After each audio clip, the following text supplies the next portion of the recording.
tetap berkomitmen untuk menyelenggarakan tahapan pemilu dan pemilu sendiri itu dengan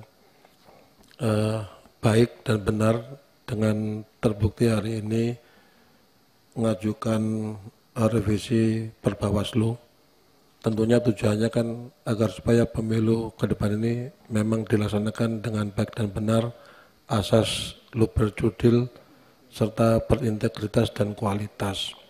Kemudian beberapa bulan yang lalu juga sudah terbentuk Panwascam, termasuk mungkin dilanjutkan dengan pengawas di kelurahan dan desa. Nah, agar supaya peraturan-peraturan Bawaslu ini efektif dilaksanakan di lapangan, tentunya kita juga menginginkan para pengawas di lapangan juga itu baik di tingkat TPS, kelurahan desa, kecamatan, kabupaten dan provinsi, ini juga mempunyai komitmen yang sama dengan para komisioner, ketua atau anggota yang ada di pusat ini hari ini. Ya.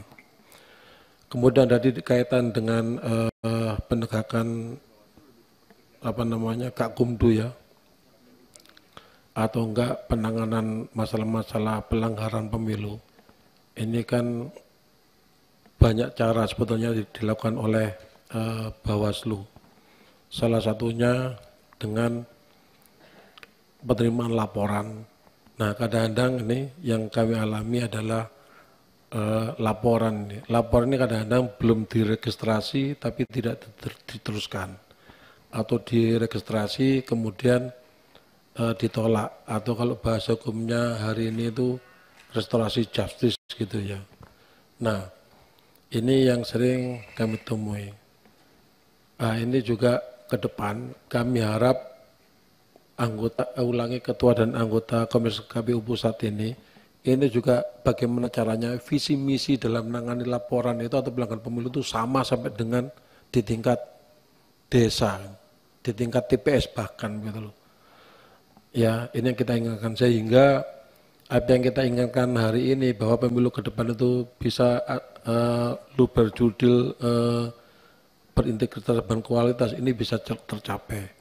Kemudian juga untuk DKPP, ya kalau kita ibaratkan Bawaslu ini kan, kalau ibaratkan mau bersih-bersih, kalau ibaratkan ini sapunya ini, mau bersihin yang kotor-kotor. Kami juga, DKPP juga mempunyai peran aktif juga, gimana caranya menjaga komitmen Bawaslu. Memang orang-orang yang mempunyai integritas gitu. Artinya orang-orang punya komitmen. Ya, orang-orang yang memang memegang etika, kode etik.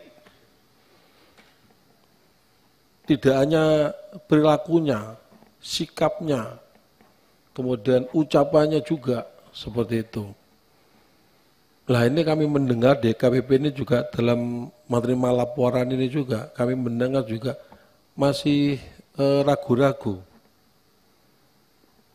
Saya harap kalau menyangkut itu penyelenggara pemilu, mohon nggak usah ragu-ragu, Pak DKPP, Ketua DKPP.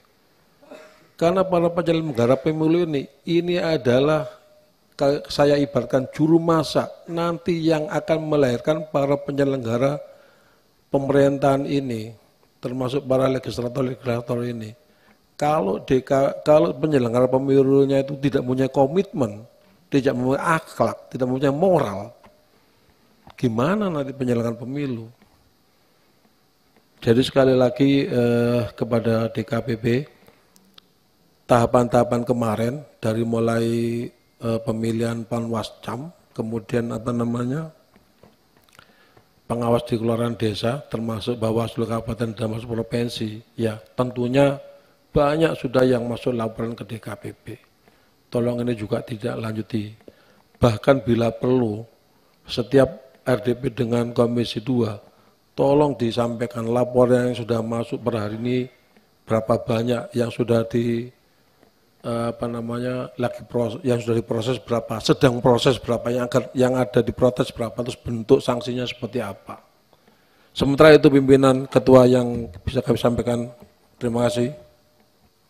Terima kasih Pak Rahmat. Pak Ongko.